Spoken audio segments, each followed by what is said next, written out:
Trabajar menos horas cobrando lo mismo, qué maravilla, qué gran idea ha tenido Yolanda Díaz. La cuestión es, ¿quién lo paga? Vamos a hablar de todo ello.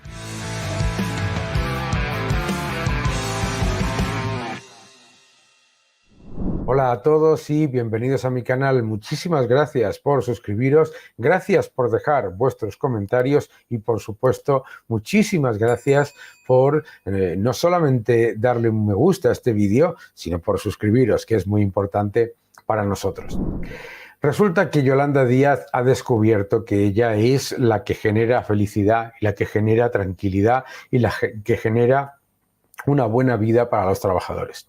Y nos ha escrito un tuit a todos en el que nos explica lo realmente concienciada que está. Acompañadme y lo vemos. Venid. Muy bien. Pues, ¿qué es lo que nos dice Yolanda Díaz en este tuit? Dice, los mismos que hace unos años decían que la reforma laboral y las subidas del salario mínimo interprofesional destruirían empleo, hoy dicen que la reducción de la jornada laboral hundirá la economía. Lo vamos a reducir y nos van a volver a dar la razón. ¿Nos van a volver a dar la razón? Pero esto es alucinante. Primero, nadie está diciendo que la reducción de la jornada laboral va a hundir la economía.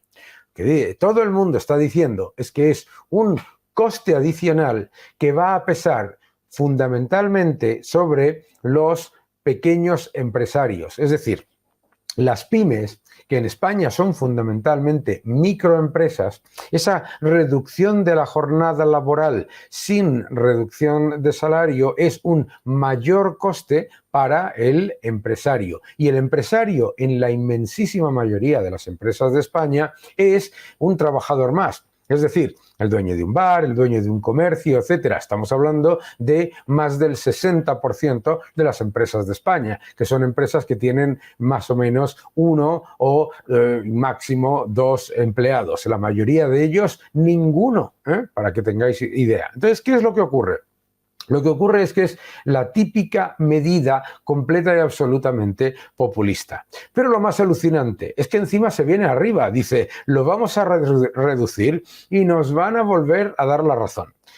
Tenemos que ser conscientes además que esto es una imposición. Esto no está acordado con los agentes sociales, lo ha acordado con los sindicatos, que es literalmente como si los dos que cobran deciden lo que tiene que hacer el que paga. Es la bomba, ¿no? ¿Verdad? Pero es importante entender primero que es falso que la reforma laboral y la subida del salario mínimo interprofesional no hayan destruido empleo. Eso es falso. Falso en todos los sentidos.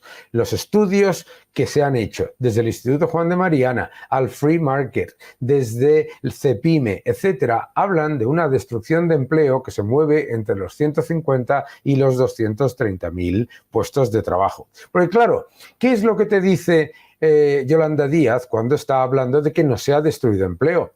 Que hay, entre comillas, récord de empleo. Pero ¿qué es lo que pasa, mis queridos amigos? Que la realidad es que lo que hay es récord de pluriempleo. Es decir, en las cifras que dicen de récord de empleo, 21,3 millones de puestos de trabajo, eso no son 21,3 millones de puestos de trabajo, son 21,3 millones de afiliaciones. Por lo tanto, cuanto más personas hay pluriempleadas con distintos contratos en distintos regímenes, más, entre comillas, récord de empleo hay. Y eso os lo explica perfectamente el propio ministerio en lo que es la presentación estadística de cuando dan los datos. No es algo que se haya inventado Daniel Lacalle. El número de afiliados no se corresponde necesariamente con el de trabajadores, sino que se trata de relaciones laborales o situaciones que generan obligación de estar afiliado. Es decir, una misma persona se contabiliza en las estadísticas tantas veces como situaciones de afiliación tenga. Lo explica perfectamente la propia información que da el gobierno. Bien, en esos 21,3 millones de afiliaciones, obviamente hay un récord de pluriempleados. Cuanto más pluriempleo hay, más, entre comillas, aparece el supuesto récord de empleo. Y la evidencia de que no hay récord de empleo por ningún lado lo explica en este gráfico, cortesía también, utilizando los datos del INE y de la Contabilidad Nacional, con Barro, que es un gran tuitero que debéis seguir.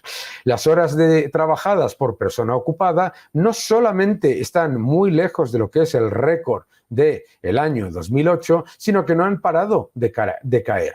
Esto lo demuestra también lo que os comentaba, ¿no? El paro real, si miramos los datos de paro efectivo, es de casi del 16%. Pero claro, ¿qué es lo que te dice ella? Bueno, pero es que todo esto es un récord de empleo absoluto y brutal. Bien, pues aquí tenéis en datos del Instituto Nacional de Estadística lo que os comento, ¿no? La realidad de lo que son afiliaciones. Estas son las horas trabajadas. Este es el último dato. Y lo que muestra es una fortísima caída con respecto al año 2019 y al año 2008. Es decir, que no hay ningún tipo de récord de empleo. Por otro lado, sí, en España hemos pasado de 20 millones de afiliados a 21,3 millones de afiliados y en esas cifras, ¿vale? Que son afiliaciones, vuelvo a repetir, no trabajadores, y en esa cifra hay 350.000 nuevos puestos de trabajo del sector público, mis queridos amigos, entonces se está maquillando vía sector público. Claro que al sector público le da exactamente igual la subida de los costes laborales que viene detrás de la subida del SMI, la subida brutal de los impuestos al trabajo y la reforma laboral que disfraza paro. Claro que le da exactamente igual al sector público, porque lo pagas tú, claro. Entonces, si hay 350.000 nuevos puestos de trabajo del sector público y 800.000 pluriempleos, oh sorpresa, resulta que, como muestran las propias horas trabajadas por ocupado según el INE y la Contabilidad Nacional, pues no hay ningún récord de empleo y por supuesto que se ha destruido empleo. Se ha destruido empleo además en los sectores más afectados, tanto la agricultura como los sectores que más sufren cuando se suben los costes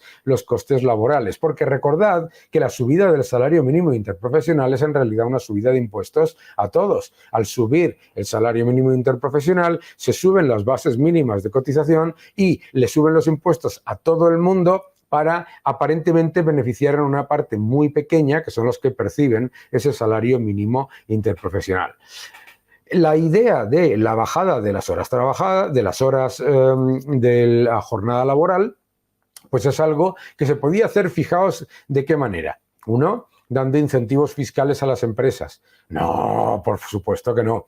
Número dos, generando incentivos por productividad. No, tampoco. Esto es puro y absoluto intervencionismo. Puro y absoluto intervencionismo que además, vuelvo a repetir, en un país que son fundamentalmente pymes, es decir, la inmensa mayoría microempresas, lo que está haciendo es que todo el coste de esa reducción de la jornada de trabajo, ¿de acuerdo?, recae sobre el trabajador, que es además empresario, que es en la inmensa mayoría de los casos el que lo sufre, ¿no? En las empresas que tienen uno, menos de uno o dos empleados. Ese es el gran problema. El problema adicional es que es una otra nueva subida de costes para las empresas.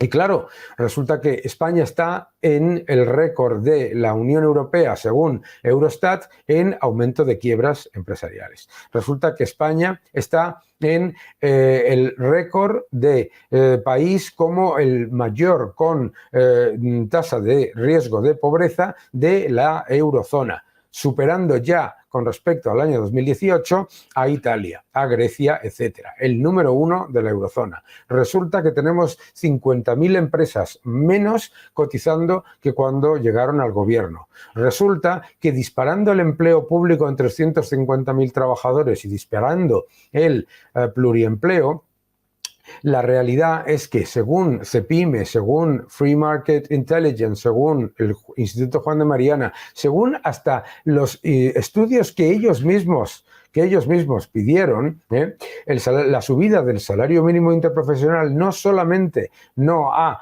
entre comillas, creado empleo, sino que sí, claro que ha destruido empleo. Claro que ha destruido empleo. Lo que pasa es que si estás dopándolo con empleo público y además lo estás disfrazando con lo que han hecho con los fijos discontinuos, pues resulta que baja el paro, pero no baja el paro efectivo. Fíjate qué curioso, ¿no? Resulta que había 3,5 millones de personas en paro antes de la reforma laboral y cambian el contrato fijo discontinuo y lo convierten para que se incluya a todos los contratos de obra y servicio y a todos los contratos estacionales, y oh sorpresa, resulta que el paro efectivo en junio de 2024 pues resulta que está a niveles similares, con el último dato, el de mayo, niveles similares, exactamente iguales prácticamente que en el periodo antes de la reforma laboral. 3,5 millones de paro efectivo, 3,5 millones de paro efectivo. Alucinante. Por eso, lo único que están haciendo es disfrazar el paro y disfrazar la realidad de la economía. Y encima tienen la desvergüenza de decir, y nos volverán a dar la razón. ¿Y sabes por qué te van a volver a dar la razón? Por este mismo dato que os acabo de enseñar antes. Claro, resulta que la jornada laboral ya la han reducido aumentando la precariedad. Resulta que las horas trabajadas por ocupado, por afiliación, resulta que se han desplomado. Y por lo tanto, resulta que la jornada laboral media se ha desplomado también a aproximadamente un 10%, es decir, que está por debajo del nivel que dicen ellos que quieren bajarlo. Es alucinante, absolutamente alucinante. Volvemos a lo de siempre. El socialismo siempre destruye lo que finge proteger. Todas estas medidas no necesitan que las dicte políticamente. La reducción de la jornada laboral viene con mayor productividad, mayor crecimiento y mejores beneficios y mayores márgenes. La reducción y la mejora de las condiciones laborales viene con la mejora de la productividad. La mejora de las condiciones laborales viene con el crecimiento económico. Pero cuando tienes un crecimiento económico dopado por deuda, cuando tienes un crecimiento económico en el que el 38% viene de factores exógenos, y cuando tienes un crecimiento económico en el que todavía la inversión está por debajo del 2019, el consumo está prácticamente estancado con respecto a 2019 y lo único que ha hecho realmente disparar el PIB ha sido el gasto público, entonces, mis queridos amigos, lo que estás haciendo literalmente es la fórmula de la ruina. Que no te engañen.